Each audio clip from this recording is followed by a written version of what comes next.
Hello and welcome to the One Medicine podcast from today's Practitioner. In each episode, we share the expertise of a respected thought leader. Some you'll know and others you'll probably meet for the first time.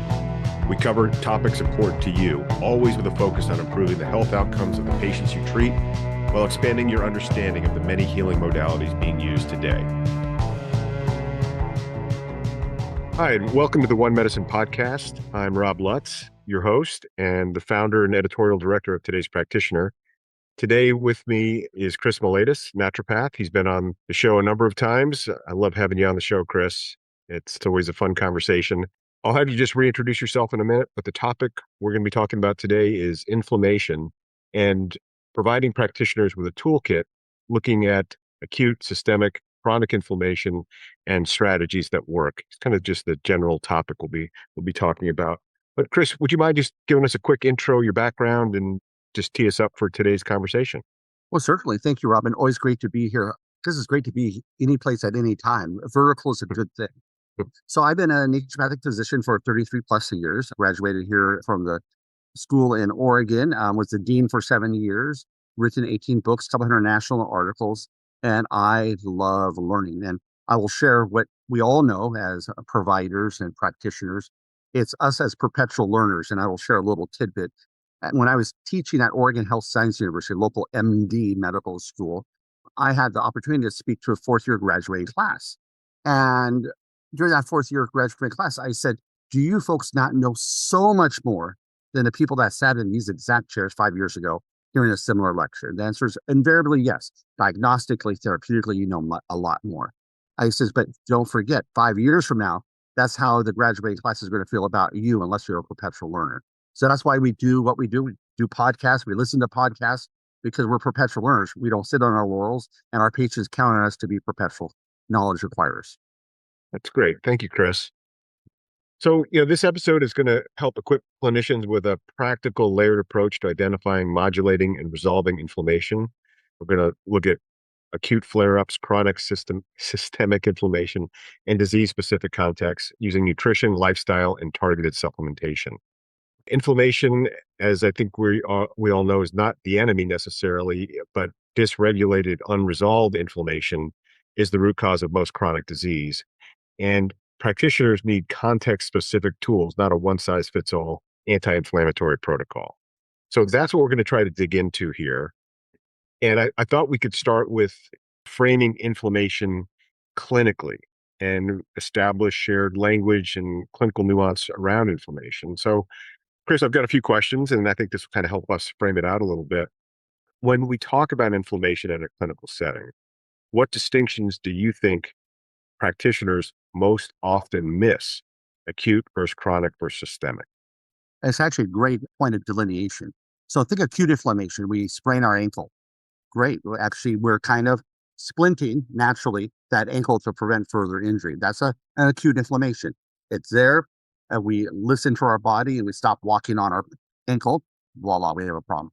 If we inhale some dust or pollen or allergen and our nose starts watering and we get a little sinusitis, well, the mucus is actually from the irritation is washing away those things. Likewise, we get something in our eyes, and that's an acute inflammation. The tears. So there is a natural, innate, endogenous just wisdom of the body. Hey, an acute short-term local injury, and something's coming along and helping our body deal with it or sequester it, kind of like circling the wagons. Mm-hmm. But then we have the chronic inflammation, and this ties into the bigger topic of aging. Does inflammation accelerate aging? The answer is yes. And so we can either have a chronic inflammation that's local, like the trick knee. I used to be a runner back in the day, and I was very flat-footed, and I have chondromalacia patella ever since I was 26. I was diagnosed with that many, many decades ago. And so my knees are always talking to me. That's a chronic, localized inflammation. But then there's systemic inflammation. How about lupus? What about rheumatoid arthritis? What about inflammatory bowel disease? What about ongoing mast cell degranulation or ongoing consumption of food allergens and so forth? That can be a chronic, ongoing issue. And that's where that inflammation occurs. Then we have metabolic diseases as well, including cancer, malignancies. But we also have things that go on like pulmonary fibrosis, cartilage erosion. And then the one that none of us want to have, lest we forget we have it, is neuroinflammation. Neuroinflammation leads to an acceleration of like Lewy bodies and Alzheimer's disease and cognitive decline. So we have the chronic inflammation, which can be either very localized or very systemic. And that, like, yeah, and I guess that's how I would put it. And then we have cardiovascular disease accelerated. So I look at inflammation as an accelerant. It Got it. accelerates dysfunction within the body. Hmm. And so, why is suppressing inflammation not always the goal, especially in acute or immune-driven cases? Well, if we suppress inflammation acutely, we walk the fine line. Well, don't we want the mucus to get rid of a pathogen out of our lungs or dust out of our eye? And the answer, yes. So the key here is, when is enough enough? And so they used to, when I graduated in 1992, think we have to treat all otitis media being that middle ear infection. Then out of Europe, they said, no, let's wait about 72 hours and see whether the kid, usually kids, would Hmm. get better. Because before we were just throwing antibiotics or antimicrobials at it. So once again, let's see if give the body enough time to see, can it turn it around au naturel, as it has done ancestrally for millennia. Right. And but now it's lingering, it's not getting better. And or what's happening in today's modern world, pre-COVID, post-COVID, all the news, heaven forbid. I mean, one of the best things you can ever do is fast from the news, in my opinion, because it actually helps the body. But what happens is that you are chronically worn down and stressed out. And so your natural hydrocortisone that your body makes, about 20 milligrams a day, is not there. And that's why when our kids were younger, they would spike a fever in the evening. Well, we often feel crummier in the evening because our natural circadian diurnal rhythm is a lower hydrocortisone at the end of the day. And so things get worse. And as parents, we know it gets worse on a Friday night, and when the doctors are no longer in the office till Monday. Right. Um, and but if you knew a patient had, let's say, a low adrenal function, their salivary cortisol or 24-hour cortisol levels are low, then we're going to be a little bit more watchful of that acute inflammation, because acute inflammation can then get a life of its own. And so all of a sudden, if we can't breathe through our nose and our throat's all swollen and we already have a borderline case of sleep apnea, now we're becoming hypoxic, we're swollen. And so there's that fine line. So Hmm. I think the thing is, listen to the body. I always put a line of demarcation for my patients. So if it's a cold, I'm giving them the 5 to 7 to 10 days. But around the peak of that, the bell-shaped curve, I'm looking for, hey, I want to be seeing that you're gaining ground and not continuing to lose ground. And the other big one for me is, I don't want to see, if a person has sinusitis or bronchitis, I don't want to see the mucus turning colors. If it's clear, okay. Start turning yellow, brown, green, then I'm more concerned that we're going towards a bacterial infection. There's big controversy around that. Oh, well, not all bacterial infections cause colored mucus. However, what I have found is the longer the mucus sits there in the body, we're warm, we're moist, and hey, we're incubators. Hmm. And the mucus is mucopolysaccharides. So we're allowing a feeding growth medium for the bacteria. So morning, you cough up a little something, you blow a little something, it's colored great, but the rest of the day you're doing fine. I'm happy with my patient. If they're still blowing or coughing up colors, then I'm going for antimicrobial approaches, starting with natural and then, if necessary, going other Hmm. directions. I think you kind of transitioned to my answer to my next question, but I was going to ask you, what biomarkers and clinical patterns do you rely on most to determine whether inflammation is adaptive or pathological? Seems like you kind of answered a little bit of that. Is there anything else you want to add to it? I would just say every person has a different tolerance, everybody knows their body. And this is why we, as functional medicine providers primarily, have the benefit. We are not limited usually to that 10-minute visit. We get our patients enough time to talk about how they're really doing, opposed to answer, question, answer. And so, is this the normal course for a cold for you? Is it a normal course for a flu for you? The last time you got injured, is this how long it took? And the moment it starts becoming a new thing, a new pattern, then it catches our attention because Hmm. it's unique to them. We call it individualized medicine, we call it precision medicine. But, like, for example, if I get a cold, And right now, I think I just got some allergies going on. But if I get a cold, I know it loves to settle in my lungs. In the Hmm. case of my wife, it loves to settle into her sinuses. And so I know that if I do not abort, prevent, do the emergency injection seat within 3 to 5 days of the onset of some lung congestion, then I'm potentially going down a very slippery slope of getting Yeah. worse. Yeah. So mapping the inflammation terrain, conditions and drivers. So this is kind of what we want to talk about here. What are the most common conditions where inflammation is the primary driver rather than a downstream effect? That is a brilliant question. And it's a doctoral thesis, PhD question of which came first, the chicken or the egg?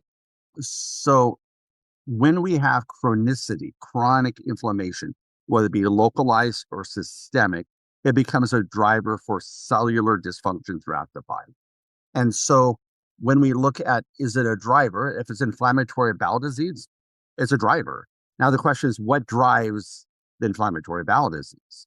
Or if it's celiac disease, which we really don't think so much as inflammatory. Well, we know gluten would be the example of that. If it's rheumatoid arthritis, there's some evidence in the peer reviewed literature that the bacteria called Proteus mirabilis actually is a co-traveler with rheumatoid arthritis. Which came first? Is it automimicry and it looks like and triggers the immune system to attack? Or is it a driver? We don't know. But clearly, gut health and dietary health all are drivers. But the moment we have cartilage damage, whether it be systemic lupus erythematosa, rheumatoid arthritis, or we get some neurological things like multiple sclerosis, then our immune system starts saying, oh, maybe I should pay attention. And it's kind of like, yes, you want to pay attention, but you don't want to become OCD. And when you get your immune system, as I describe it to my patients, OCD about your cartilage or your connective tissue or your intestinal lining, well, where we got problems. So this is why we Yeah. want to quiesce things and Hmm. figure out we're cruising along in life, all of us, all of our patients.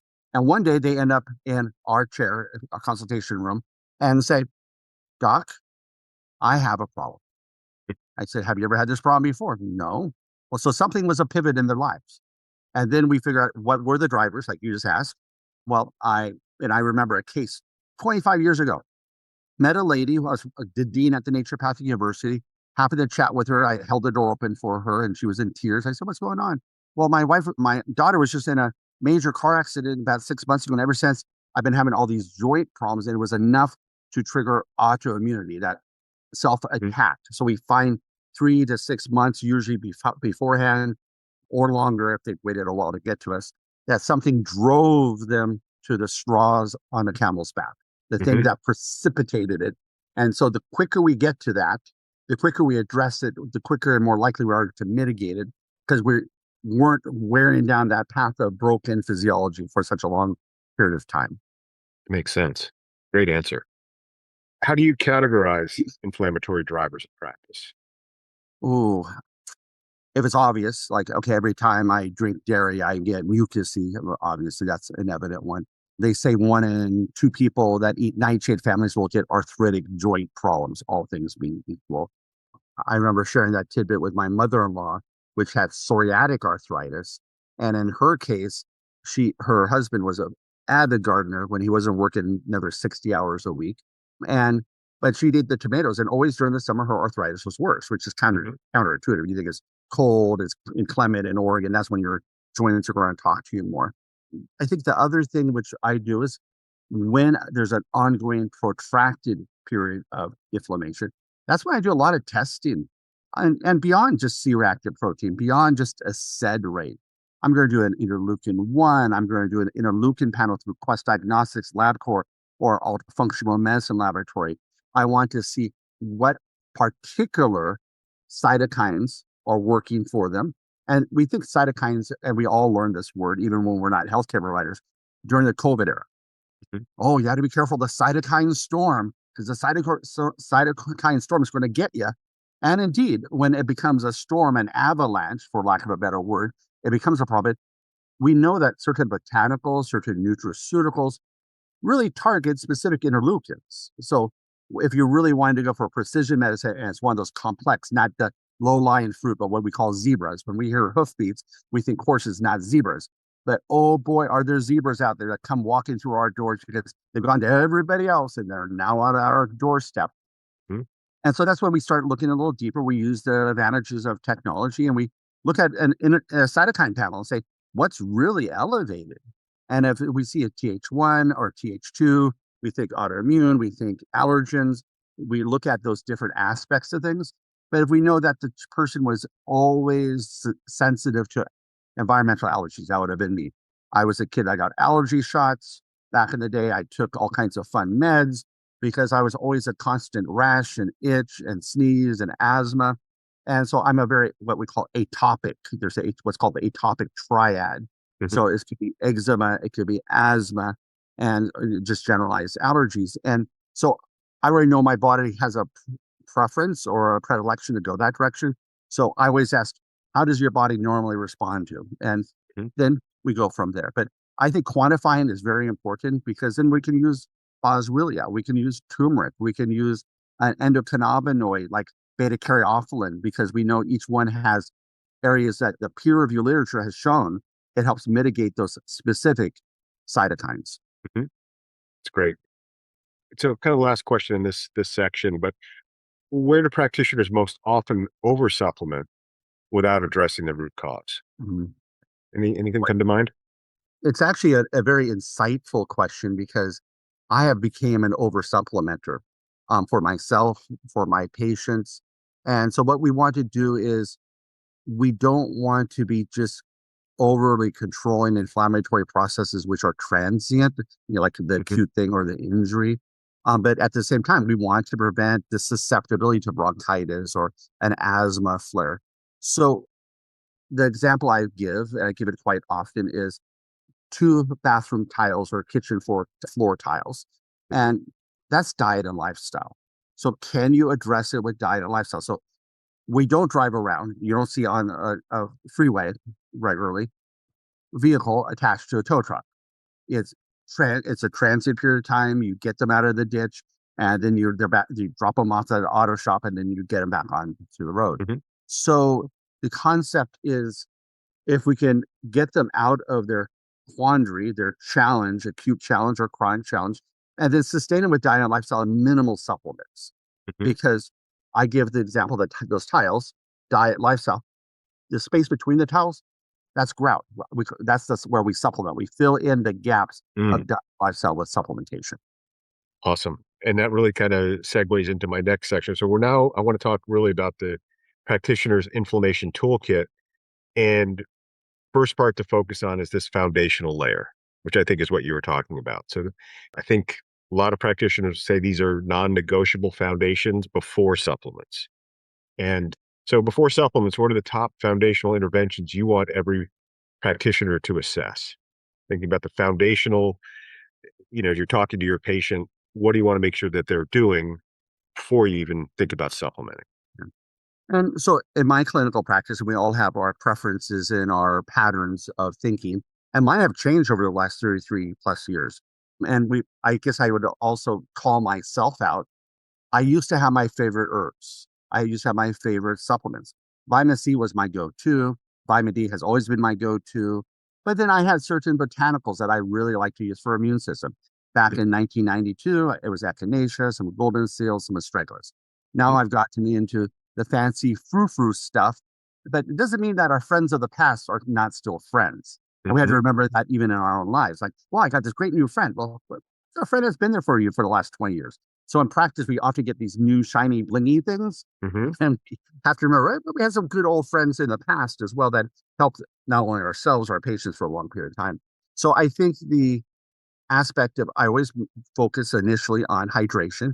If we're not hydrated, and if anybody's ever seen a body cremated, there's not a whole lot of us left after all that moisture's gone. So most of us run around somewhat chronically dehydrated. There's exceptions to that, and there are patients, which I actually have four of them right now, that are hyperhydrators, and they drink so much that their sodium and potassium on their serum blood levels are routinely below the normal threshold. Sodium is 135, they're 133, 132. Their potassium, the reference range at the bottom of it is usually about 3.5, they're 3.2. because they're not mineralizing their water. They just think more is better. But Mhm. they're the rare exception. So I focus on hydration. Mhm. I focus on an environment which is sustainable for them, because we're all fighting what is called the allostatic load, right? What we call helter skelter, for lack of a better word, moving towards entropy opposed to homeostasis. So our body's putting all this energy into maintaining the happy little Goldilocks zone in which we exist. But then what about stress? I always look at stress. My undergraduate thesis in 1988 at Reed College was on psychosocial stress and immunosuppression. And you cannot look at the immune system or inflammation separately. They're traveling companions. So Mhm. that's why inflammation is so terrible.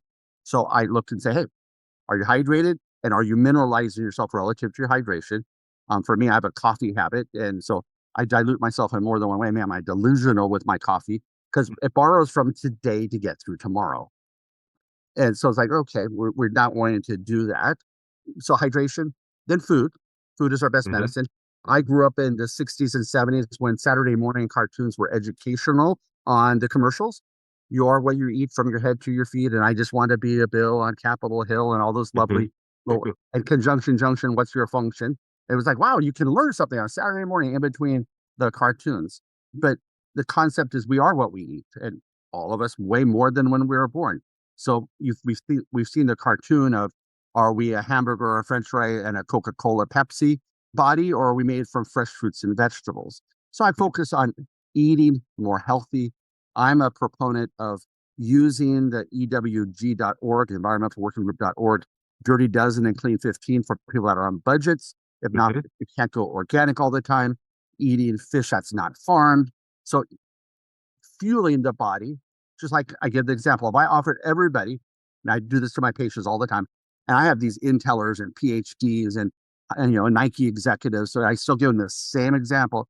So you're driving along and you have the opportunity to load your car full of fuel, petrol, assuming there's not an electric car, with 99-cent gas. There's a gas station down the road, 99 cents. Well, would you fill your car full of 99-cent gas? You're saying, I wonder what's wrong with it. Why is that so cheap? We'd be asking questions. Mhm. But hey, there's a 99-cent hamburger down the road. Yeah, sign me up. I'll have three of those, please. It's kind of interesting how the human mind works. And so hydration, stress control, eating well. And then the other big one is clean air. Indoor air pollution is often equal to outdoor air pollution. There's exceptions.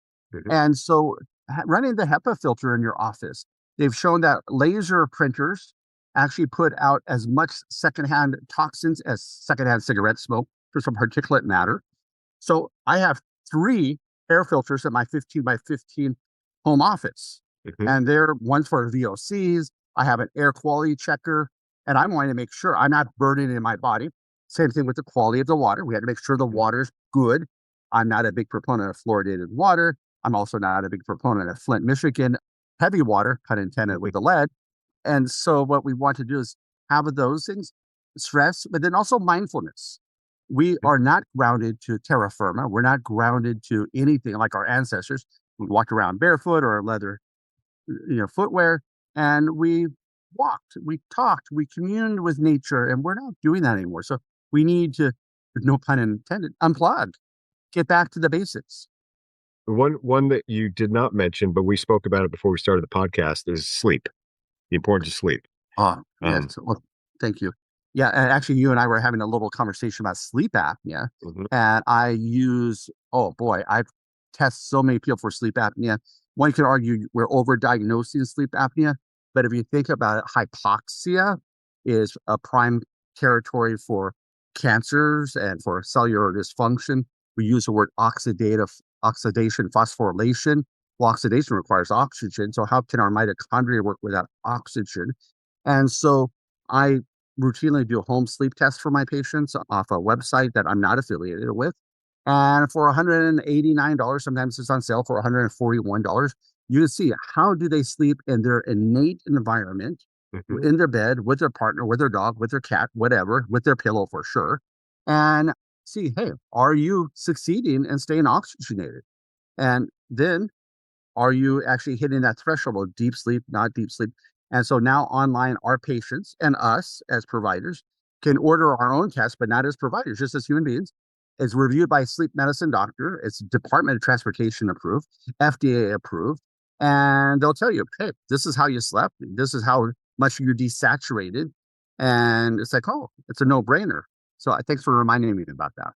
Yeah, no, it seems like that's an important one, and it's top of mind for me, as you know from our previous conversation.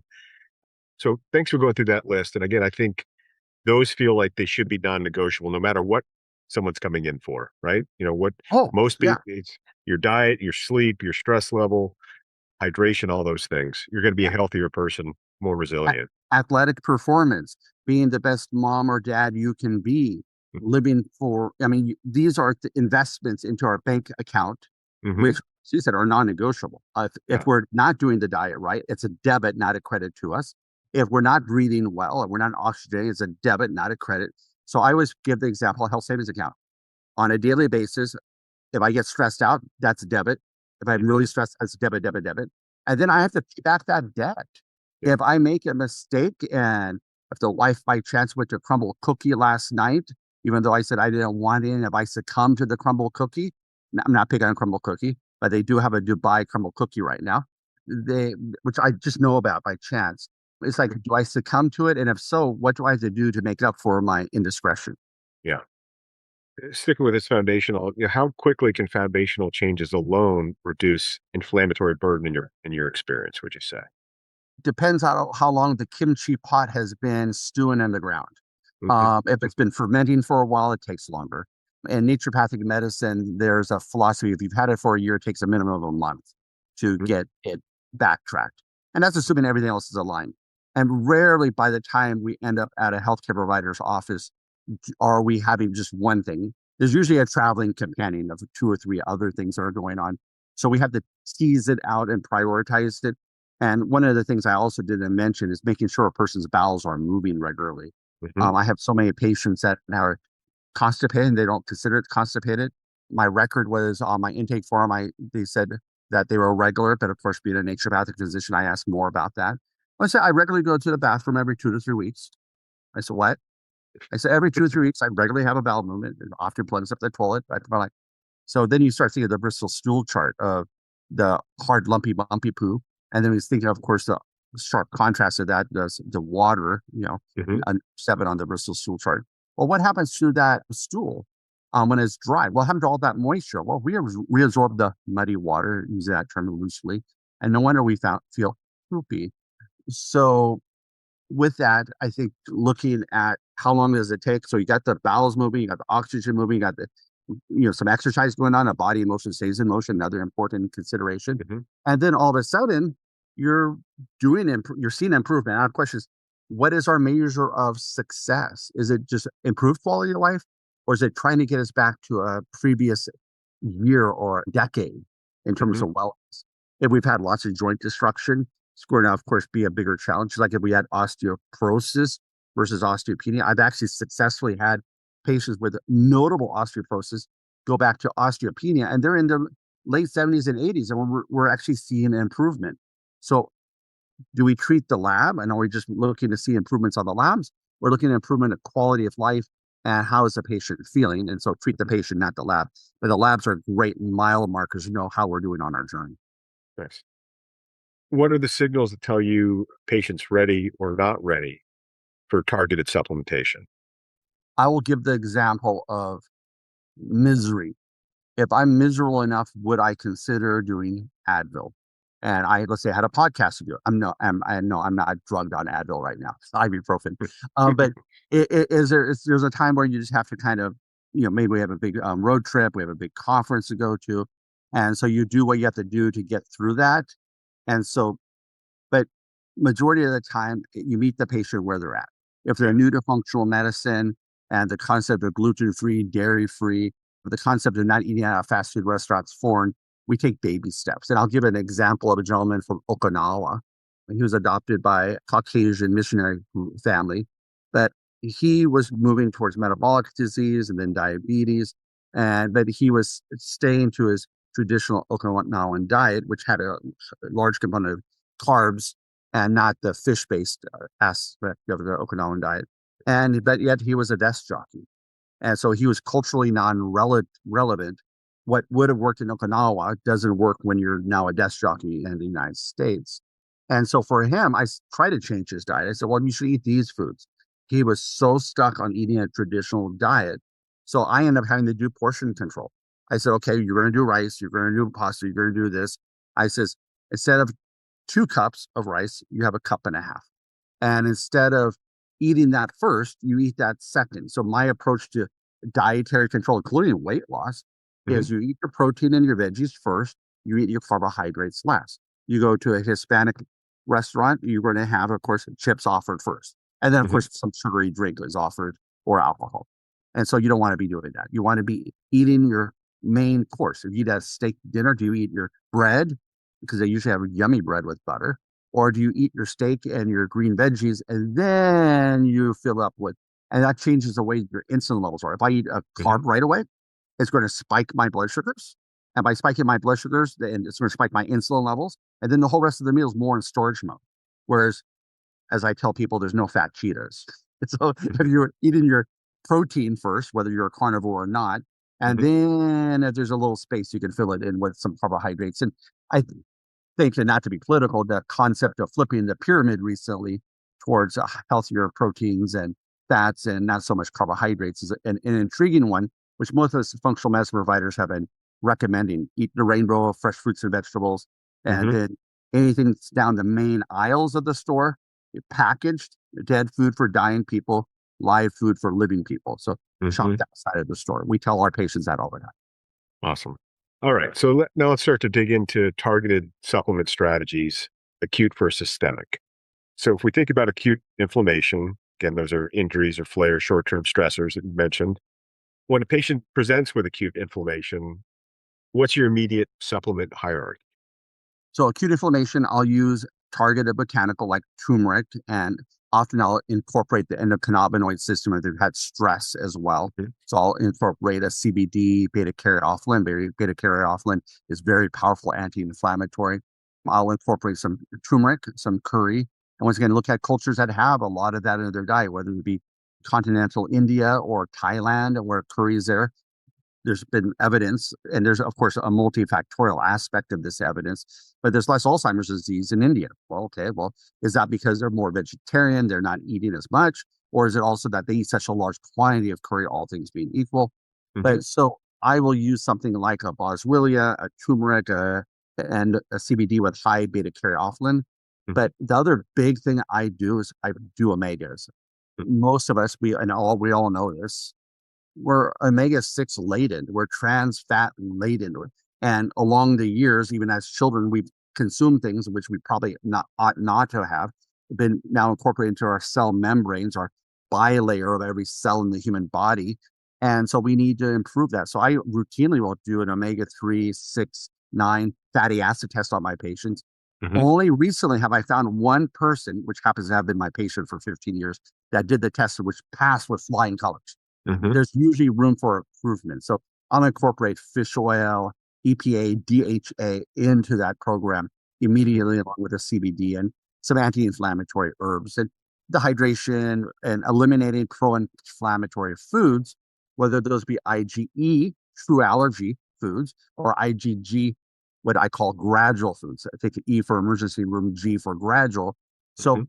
what happens if all of a sudden you and I knew that our favorite food, maybe let's call it orange juice and oranges, was problematic? But I have a cold. Should I be drinking orange juice? If I'm reactive immunologically to oranges? No, I'd find another source of vitamin C, like Mhm. broccoli. So sometimes we crave the foods which aren't good for us. And of course, we know that for the diabetic, extreme example of the 3 Ps, polyuria, polydipsia, and polyphagia. All of a sudden, you're thirsty a lot, you're hungry a lot, and you're just feeding the diabetes. But a lot of times we crave the things which aren't good for us. And so I think doing a food sensitivity test, even for an acute issue, if it's they have recurrent acute issues or we're trying to shore things up, are they eating unto their genetics? Of course, there's Diodamo's work of eat right for your blood type. But if we want to go more precise, what's our immunologic response to something? And when it comes to IgG foods, once again, think of G for gradual. That's how I have my patients remember that. It has a half life of 25 days. And so if all of a sudden you're like, well, I don't really feel any worse on that food. How do you know? You've been in the fog bank from the last time you ate your asparagus, as a Mhm. silly example. So then you do asparagus again and again, thinking you don't see that immediate reaction. Whereas if you and I had a peanut allergy, we ate the peanut, we had an IgE, E for emergency room reaction. Like, Mhm. I don't think peanuts are good for me, but so much of the foods we're consuming, we don't even know because they're just part of the fog bank of Mhm. mistakes we make on a daily basis. Mhm. So, how do you balance resolution of inflammation without impairing tissue repair? Kind of back to what we talked about originally, where not all inflammation is bad. Right. It serves a purpose. So, how do you balance that for someone who's coming in with an acute issue without impairing the tissue repair? Yeah. I think clean up the diet. I mean, if they're willing to and they're miserable enough. Now, when you're miserable, you're often not as motivated, but do the hydration, eat super clean. Often I'll put a person on a little bit of a short term soup diet, very easy to digest food, make sure their bowels are emptying and there's not a whole lot of burden there. And so I'll put them on a very soup diet. And I actually have a vegetable soup I recommend routinely for people. And I just will put them on a soup diet, high vegetables and a good hydration and some Mhm. broths, and just take that burden off because we're not focusing our energy on digesting.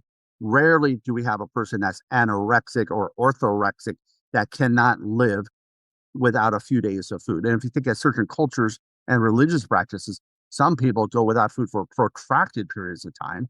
So, assuming there's not a dysglycemic, a blood sugar issue that prevents that, like hypoglycemia or medications that require food, I go for a semi fast with soups and so forth and try to incorporate that. And then teas, lots of teas, Mhm. anti inflammatory teas. And then we will supplement accordingly. If they're miserable and they have to show up to work, otherwise they're going to lose their job and then they lose their house and their kids will go hungry. We will then give them some other things to implement from a, like I said, a CBD, beta caryophyllene, Mhm. a curcumin, a boswellia, something like that, to help them not feel so miserable. And think of a mom or a dad that's a homemaker. They're Mr. Mom or Mr. or Ms. Mom, and they're at home and they have three little rugrats. They don't have any time off. They still have to show up and do their parental duties. And so then, of course, we meet them where they're at. And so, Mhm. if misery is misery, but if they're heavily motivated, and you get them through the first two or three acute issues, then all of a sudden you have devotees and they say, Mhm. what more can I do to improve my health? And then Mhm. we convert them. It sounds like a cult, but it's not. So let's kind of take the same approach talking about systemic and chronic inflammation. So for chronic low grade inflammation, how does your supplement strategy differ from acute care? Oh, yeah. From a chronic perspective, once again, they've been in broken state or dysregulated, this homeostatic state. They've endured too many debits in their health savings accounts. Then I go very high dosed omega fatty acids, assuming they're not on blood thinners. Mhm. I go very targeted with addressing stress because if they've been chronically stressed, and even I might not have a salivary cortisol or urinary cortisol test on them, but they just present as an adrenal fatigue burnt out person, I will then go ahead and provide adaptogenic herbs. Because after all, our adrenal glands not only control our blood sugars, not only do they, of course, produce our catecholamines and epi, norepi, that fight or flight or fright response, but they also, of course, provide that hydrocortisone, those 20 milligrams. And I would say 85% of my patients from the age of 25 to 30 onwards have subpar hydrocortisone levels and their cortisol curve is low. So they're trying to get through a day with less than 20 milligrams. And that 20 milligrams is for a normal chillax day, like Mhm. Jamaican no worries mom kind of day. Like, hey, life is good. I'm on vacation. Everything's perfect. There was no problems with TSA. And I got all my lunch. Okay. So life is good and you're on vacation for the next 3 weeks. But you're supposed to be making 20 milligrams a day. That's a physiological dose. And I know that dose very well because I actually have a patient that's pan pit. So I diagnosed her with Cushing's 20 years ago. She had been told she was histrionic. And she happened to be in the Navy as a Navy officer back when Navy officers were not Navy officers in the 50s and 60s that were female. And they just said, one flew over the cuckoo's nest. And I said, yeah. So I did a cortisol test, found out she had Cushing's disease, diagnosed and confirmed by the local neurology and medical school. She actually had her pituitary gland scooped out because she had a huge adenoma that was impacting her vision. and she's on 100% hormone replacement, 100% thyroid, 100% hydrocortisone. But every one of us, when we are ill with a 1 degree temperature, need an extra 5 or 10 milligrams of hydrocortisone. But if your adrenal glands aren't producing it, and you're only making 12 milligrams a day, and you get sick, then you got that breakthrough runaway inflammation that leads to that systemic and chronic aspect that you were discussing. So what Hmm. has become an acute issue now becomes a more entrenched, larger issue. So Hmm. routinely, I will give adaptogenic herbs along with the anti-inflammatory approaches of the omega fatty acids. And Dr. Russo did some work. Dr. Russo is very well known for his research in the endocannabinoid space. And he found endocannabinoid deficiencies in fibromyalgia and certain pain conditions, Hmm. nociceptive things. And it's like, so if you're adrenal fatigued, might you also be endocannabinoid fatigued? Hmm. Because both get stressed by the same general mechanisms. So I support adrenal and the endocannabinoid system together. And I always like to do it with a high absorption molecules because not, as we all know, not all botanicals are created equal. Hmm. True. What role does mitochondrial dysfunction play in perpetuating inflammation? Everything. Um, I love the mitochondria. The mitochondria love us. As we get older, our mitochondria become more dysfunctional. Our mitogenesis, like the word biogenesis or mitogenesis, often decline. Free radical damage is, of course, something we all know is one of the many theories of aging is free radical damage. And but 90% of free radicals are created by the mitochondria within our cell. And so by taking care of our mitochondria, and I always hold up my phone for my patients, and I have a little iPhone. I'm not promoting iPhones. I have an iPhone. I go open up one of my pages, show all my apps, and I'm saying those apps are like the DNA in your cells. They tell each specific cell what to do. But if your iPhone, your cell, doesn't have a charge, you have a glorified $1,000 paperweight or plus Hmm. plus. And so you have to fuel your free radical quenching, your pain management, all with mitochondria, because all those biochemical pathways require it. We know, Hmm. like, for example, NAD is necessary, which is part of that whole mitochondrial oxidation phosphorylation and the Krebs cycle, necessary for 500 enzymatic pathways. So without taking care of your mitochondria, we're in a world of hurt, and we're not going to win any battle because we don't have the energy to do it. So I'm big Sounds. on things like Niagen, Mhm. CoQ10, PQQ, pyrophenylene quinone. Of course, there's a urolithin A that's out there, along with several other things. Punicollagens from pomegranate, which supports the creation of urolithin A within the gut, back to the gut. So the gut microbiome, of course, is always part and parcel. Many of us that do functional medicine testing will see a section on the functional medicine stool test that says opportunistic autoimmune considerations. And there are a group of little critters that actually drive or are potential drivers for autoimmunity and so forth. And Mhm. Well, it sounds like mitochondrial support is almost foundational in a lot of ways. I think for everything, to be honest Yeah. with you, Yeah. tell me a part of my body that doesn't need some mitochondrial support. You say, well, maybe your red blood cells don't because they're denucleated. Well, the bone marrow that makes my red blood cells need it, or the Hmm. kidney that has to have erythropoietin to drive the creation of red blood cells and reticulocytes.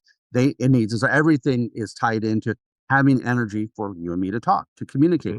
to drink, to digest, and once again, healthier GI tract. So how can you treat a leaky gut without taking care of the mitochondria? And we now know butyrate, that short chain fatty acid, Hmm. actually crosses over that single layer of cells and actually goes into the citric acid cycle. So butyrate actually goes into the citric acid cycle and actually within that single layer of helping with the tight junctions to support the mitochondria so that the intestinal tract can do what it needs to do. Makes sense. Okay, so you got patients that are taking supplements, some on their own, but you've prescribed the protocol. How do you rotate or layer supplements to avoid diminishing returns? So someone who's just taking CBD forever, right? Is that a good thing? Is it a bad thing? Or do you rotate? What do you do? Or is it just keep taking all these things? Oh, I mean, I can tell you, and I think all of us on this, listening to this podcast or participating in the podcast know about pill fatigue. We Hmm. have to create a program that's sustainable. Compliance is key. When I first graduated, I told my patients, so imagine you and me 30 years ago. I said, well, Rob, take your pills 3 times a day. Well, guess what? Compliance was near zero. because 3 times a day is pretty hard for people. And so then I said, okay, well, let's do it twice a day. Well, compliance went up. So I stick with twice a day as a compliance point, morning, afternoon, evening, right? Something like that. And then it's like, what do we need that's endogenous to the human body? So whatever the human body makes au natural. Hmm. Well, it makes an automide and 2-AG. It has CB1, CB2, 5H1AA, GPR pathways, all for the endocannabinoids. So is that something that we can just gradually support on a regular basis? Yeah. Do we make essential fatty acids? No, we don't make essential fatty acids. So why they're essential? Now, from our essential fatty acids, we can make resolvins, which are anti-inflammatory, and there's enzyme pathways there. So once again, that's innate. Vitamin D, research at Oregon State University in Linus Pauling, type in Linus Pauling, OSU, Oregon State University, and they have this whole department dedicated to nutrition. And you can see all the clicks of the peer review literature, anti-autoimmune, inflammatory, cardiovascular disease. So once again, vitamin D, we make it in our body. Things that are essential, the essential amino acids, essential fatty acids, those are ongoing investments. And then the anti-inflammatory aspects of herbs like curcumin, turmeric.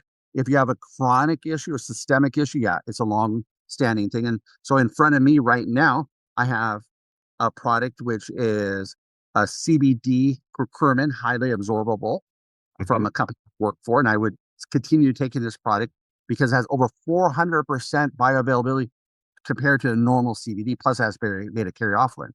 Our body makes CoQ10, so I have a highly absorbable CoQ10, happens by the same company, Hmm. and it is over 400% more bioavailable than any other ubiquinol in the marketplace, proven per peer review literature with European technology.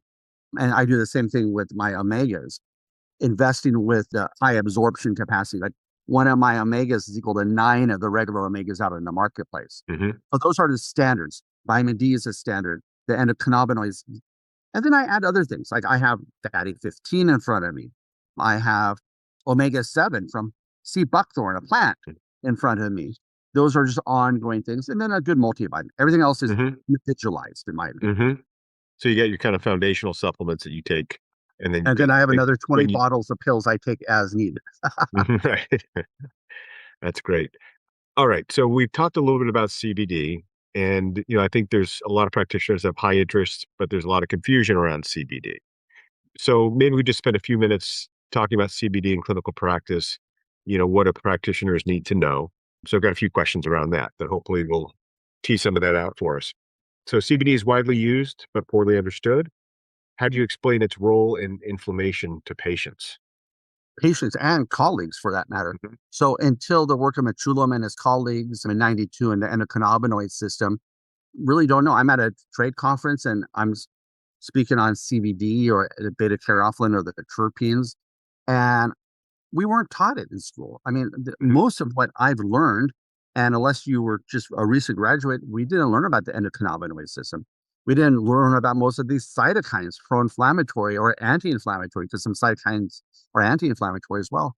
And so, first and foremost, it's endogenous in our body. Your cat and dog also have an endocannabinoid system. In fact, you'll see a lot of pet products with CBD in it. But Mhm. the quality of it really is questionable. I've written a 10-chapter book, which you could put a link on if you want to. Mhm. It's free. It's not looking to make any profit off it, on the endocannabinoid system. And the reality is it has a multitude of benefits, most of which we don't even fully realize. It's still a burgeoning field. Just like recently on a random off the wall point, we have just found a new salivary gland in the human body. 2020 2020 is when it was discovered. It's been validated, and the salivary gland lives in our sinuses. And after all the dissections and all the study in the human body, they've discovered a new salivary gland. Like, what the heck? Yeah. Right? And just like when I graduated from school, we thought the blood brain barrier was impervious. Now we know leaky gut, leaky brain, right? And we know that a lot of things cross over. And we also have a microbiome of multitude. In fact, one of my other free books, The Microbial Mucosal Milieu, describes the skin microbiome, the oral microbiome, the prostate and vulva and uterine microbiome, and potentially a blood and brain microbiome, of course, a lung microbiome as well. So it's like everything which we didn't know, and now we know. And so then it just keeps us humble. What don't we know? Pretty much Mhm. probably everything. Mhm. But know that the human body has made it for millennia and has pathways in what I call catch-remit receptors, or the catch-remit. It makes its Mhm. own ball and plays catch with itself. Probably want to support that. And so Mhm. the cannabinoid system, CBD, and the beta caryophyllene, for example, which is also anti-inflammatory. We live in an inflamed world, and we live in a stressed out world, and most of us don't have the adrenal capacity to quench the fires like we ought to. We're not in Shangri-La, and so I tell my patients, they ask me, what should I do? I said, retire if you can, go to an island where they have small little waves, a nice tropical breeze. You have enough money where unplug from the Mhm. world, and watch the waves, get your daily massage, get your fresh smoothies. And I can tell you, 99% of my patients will have great adrenal function and they'll feel great again. Mhm. Once again, we have the benefit of modern living. So imagine ancestrally, go back 2 or 3 thousand years, where they weren't just foraging and hunting and gathering, but they had the benefit of just fresh air, community with nature, Mhm. pondering life. And then, that's called healthy. And I think Mhm. that's one reason we see the older generations. You and I've talked about our parents, and they're resilient. I mean, when we see an 80-year-old or not, a 70-year-old or onwards, and we're saying, like, wow, they're tougher. They keep on going much better than some of our Mhm. teenagers, young people. Our young people are often not as a good health as the 70-year-olds. What the heck? And there's a big question, like, why is that? It's because organic food was organic. We didn't hide from the sun with all the sunscreen with all the Mhm. nasty chemicals, and 1950s better living through chemistry. So we're living in a dystopia of having advanced so much but regressed because we've lost our way from nature. Yeah. What inflammatory pathways does CBD influence that differentiate from NSAIDs or botanicals? It works more on a fundamental level. So we have, of course, with the NSAIDs, we often look at cyclooxygenase and lipooxygenase. There is some overlap there with those.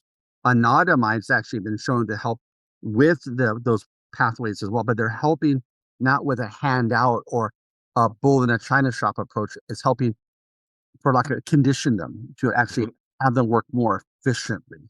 And in fact, it's shown that with anti-inflammatories like NSAIDs, like let's give ibuprofen or indomethacin as an example. One of their mechanisms, the same thing with Tylenol, which is not an NSAID, is that actually they work by conserving anandamide, our natural endocannabinoid. So Mhm. wouldn't it be greater to have us really well conditioned like an athlete? And what do they say as we get older? Our biggest risk is lower grip strength and Mhm. lower leg strength, because Mhm. those are the things that are going to increase our mortality and morbidity. And so once again, why not condition those natural pathways? And so that's what CBD, beta caryophyllene, the terpenes Mhm. do. And what's became very popular over the last 20 years, and most of us functional medicine providers have seen it. We as consumers have seen it. All the essential oil companies. Well, there's a lot of terpenes in those essential oils, and it's one of the many things that float our boat there too, is those essential oils. So, and once again, a full spectrum endocannabinoid CBD extract would provides a lot of that. And I always want to make sure we have some beta caryophyllene in there. And once Mhm. again, absorbable opposed to not absorbable. The worst thing to ever take is a supplement that looks good on paper, the label looks good, the bottle looks good, it was surely expensive, but there's no research showing that it's actually going to move the needle. And so Mhm. when you see a 400% improvement in CoQ10 bioavailability, a 400% improvement in essential fatty acid omega 3 absorption with European based fish oil or Mhm. CoQ10 delivery or endocannabinoid delivery, why Mhm. wouldn't you go for something that you know they've done the pharmacokinetics and pharmacodynamics? Right. That's the Bezi sorb, right? That you're talking about? Hmm. Yeah. What conditions have you seen the most consistent results with? So there's pain, neuroinflammation, autoimmune flares, sleep mediated inflammation. Any of those or anything else that you see really consistent results when you're using CBD in your practice? Well, I would answer that with we've gone back to the foundation. If they're doing their foundational work of hydration and sleep and addressing the adrenal function, making sure they're not eating inappropriate foods for themselves, I see improvement generally across the board on all of hmm those. hmm And then I look at the supplementation as icing on the cake, to the cherry hmm on top. It takes the last little bit of edge off. But let's say they have osteoarthritis. I have an 85-year-old friend. He still does 200-pound free bench press at 85 years old. hmm And he's an Adonis of a fellow. But he has osteopenia of the neck. I can guarantee you the rest of his body is not osteopenic because he's doing weight bearing. But guess what? His neck doesn't do weight bearing. So they were saying, oh, well, we're going to give you biphosphonate. We're going to give you drugs to help with the osteopenia of your neck. It's like, okay, probably not your issue. What we need to do is make sure your D is good, make sure XYZ is good. He happens to have, for the last 20 years, slept on a ramp because he didn't want to address sleep apnea. So he figured if I sleep on a ramp, that might address it, but he didn't want to get tested. And him and I just after it a little bit on a text message. Well, hey, I told you this 20 years ago. I'm going to tell it again. Get the test. Here's a link. Right. Right, Um, exactly. and it's like oxygenation. Right? But if you do those things, I see invariably good improvement across the board. There are some challenges where there's such dysregulation, either genetically, and we look at epigenetics, diet and lifestyle in those environments. We can't always leave a stressful environment, a stressful family dynamic. We were born into a family and they come to our various gatherings, but we don't necessarily want to invite them. It's kind of obligatory. So there's just some stress in our life. And once again, don't turn on the news. News fasting is one of my recommendations because the talking heads are always stirring the pot for every side of the conversation. It's like, Absolutely. we got you. We got you. Yeah, you got me to use adrenal function and brain chemistry with your little talking point. I already know that the world's a hot mess.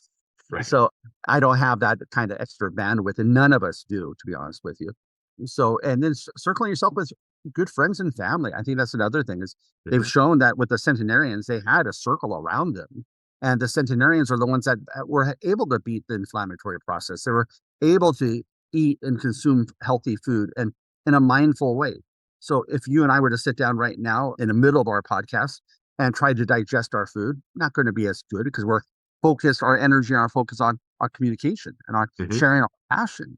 But now if we have some Mozart going on, or we're looking over a Mediterranean from Mediterranean Villa, and there's a little music going on, and then all of a sudden we have that gastronomic experience where we hmm salivate, we get our digestive juices, but our sympathetic and parasympathetic nervous system is so dysregulated. So mindfulness, making hmm sure you're present in the moment, you're enjoying the moment, because right now our moment is the only moment we have that's guaranteed. Right. Okay, so let's now talk a little bit more about personalization and protocol design. Thinking about frameworks, not necessarily formulas. How do you personalize inflammation protocols based on genetics, gut health, or immune phenotype? Yeah. So, what part of my intake form is always, hey, how are you digesting? You have acid reflux. Do you have trouble digesting food? And I asked a lot of details about what comes out the tailpipe in terms of amount of gas, amount of burping, undigested food, a bloat, distension. Because if we're not fueling the body, just like we're not fueling our automobiles, we're not going to get performance. So, food is our medicine. We've heard it 1,000 times. It was attributed in the Western world to Hippocrates 400 BCE. And I give the example, most likely he came home one day, felt crummy. His wife, partner said, hey, eat some food, you'll feel better. He said, oh, I should write this down. Food did make me feel better, right? So the right food, not the wrong Right. food. Mm, But I think from a foundational perspective, we all play detective as functional medicine providers and as all providers. So what makes it better? What makes it worse? Always ask them that question. What have you been doing lately that might have made it flare up? Because then they're giving us the answer because the human body, if you put thought to it, like, well, I did have pizza last night and it wasn't the best pizza and there was gluten in it. And I had garlic, and garlic, in my case, always messes me up. And it's like, okay, well, I kind of just diagnosed myself. But mhm, once again, from a simple perspective, have the patient, tell us what they know mhm, flares things. mhm, Avoid those flares. If it's a mhm, nightshade family, it's a nightshade family. If it's not drinking enough water, if it's not pooing enough, if it's not sleeping enough. Well, of course, you look at the word restoration or restore. The first four layers is rest, so we're not mhm, resting. Yeah?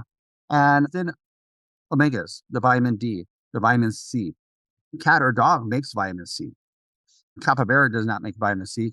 Humans don't make vitamin C. Primates don't make vitamin C. and the front-dented booblebird does not make vitamin C. So, but all other creatures make vitamin C. Think vitamin C is important? Well, how our monkey has to have 88 milligrams per day per kilogram of their body weight. So we compare ourselves to our monkey, and we weigh 70 kilos. That's about 5,000 milligrams of vitamin C a day. So you have kidney stones. That's a lot of vitamin C. And you would want to taper that off, because I will share a silly story. I visited a small zoo that had rescued chimpanzee. And I found out that chimpanzee, that was a female, was in heat. And I was wearing a Kid Rock black t-shirt with gold on it. And apparently when they're amorous, they will throw their poo at you. I apparently was very attractive to this chimpanzee, and I got a face full of chimpanzee poo. Mm, I can tell you there was a lucky lot you. of vitamin C and fruit there. And so once again, it does cause it to be a little bit mushy. So too much vitamin C, you get the mushes. Mm-hmm. A silly little story, but it was humbling at the time. And I can tell you that it was some semi-fermented poo as well, from what I could tell. It's humbling. That's all I can say. Yeah. Uh, and we went back to that zoo 20 years later. Chimpanzee was still there. And I walked up to that exhibit, and she made a vocalization that no other person was able to elicit.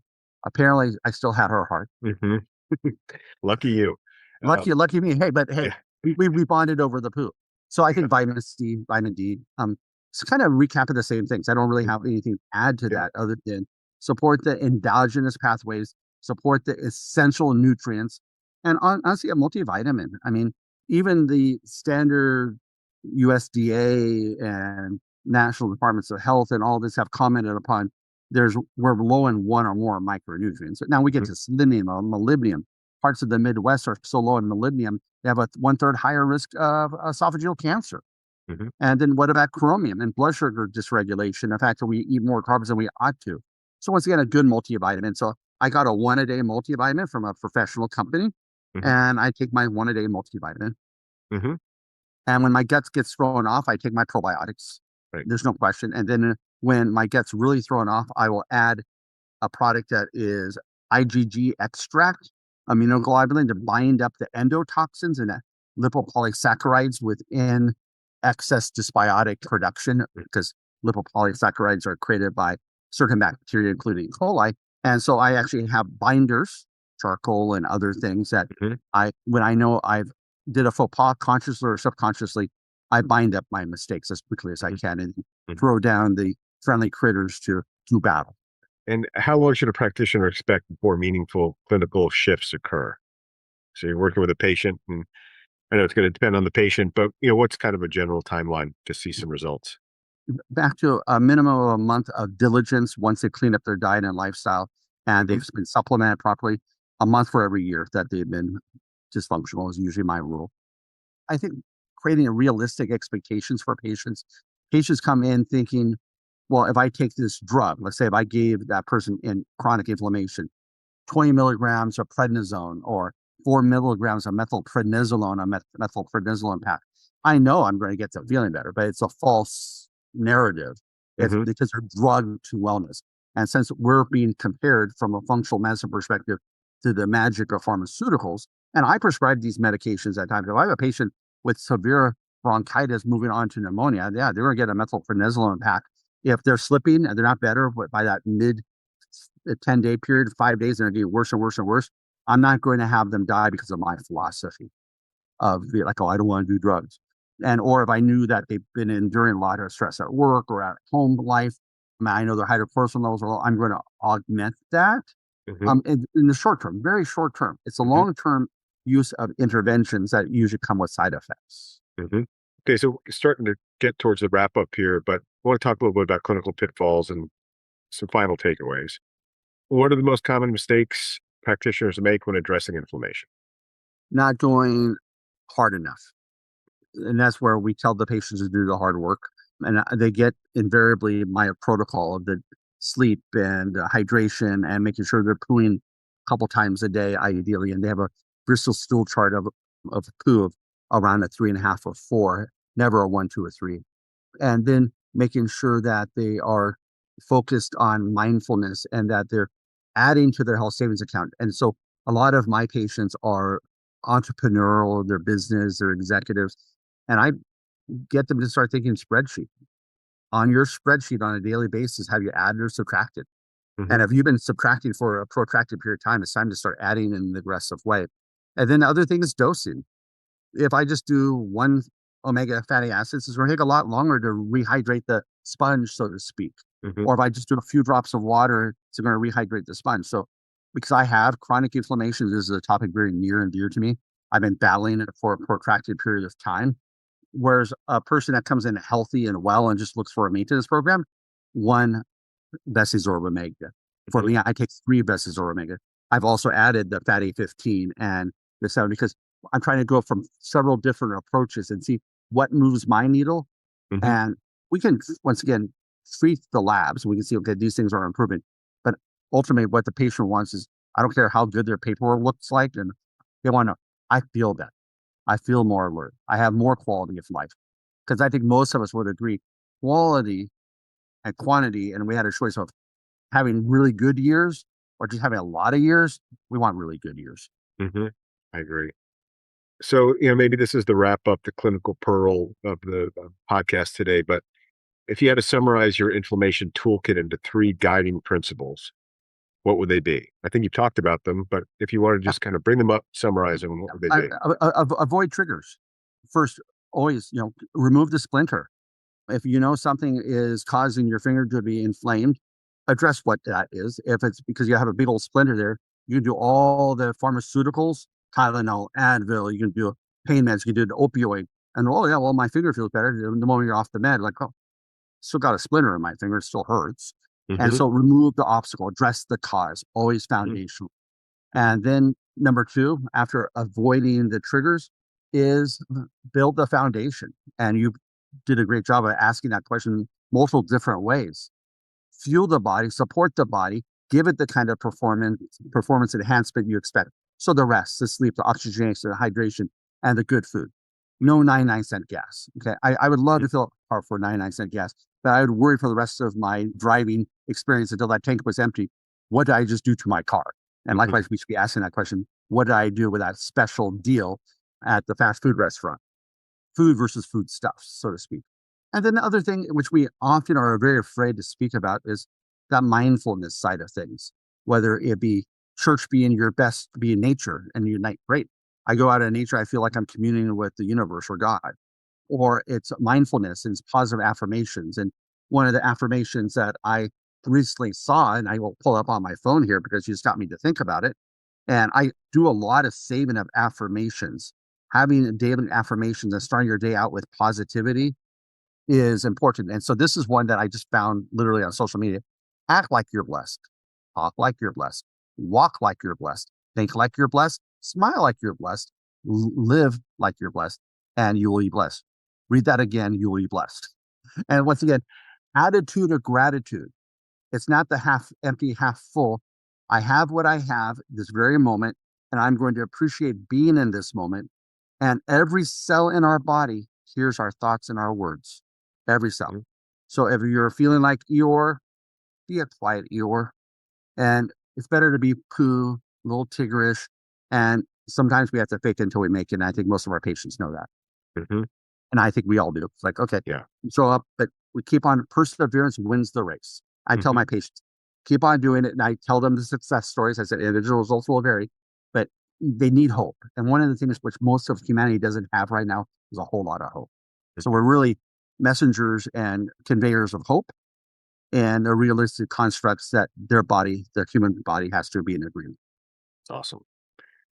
Well, thanks again, Chris. This was a great episode. I really appreciate all the insights and information that you shared. I appreciate it, and we'll see you next time. Hey, thanks for having me. Yeah, thank you. Thanks for listening to the One Medicine podcast. I hope you found today's episode interesting and came away with a few insights you can apply to your practice. If you're looking for the show notes, they can be found in the link below. If you want to go deeper on this topic or anything else, please visit todayspractitioner.com and consider registering for our weekly newsletter as well. Thanks again, and I hope you'll join us next time.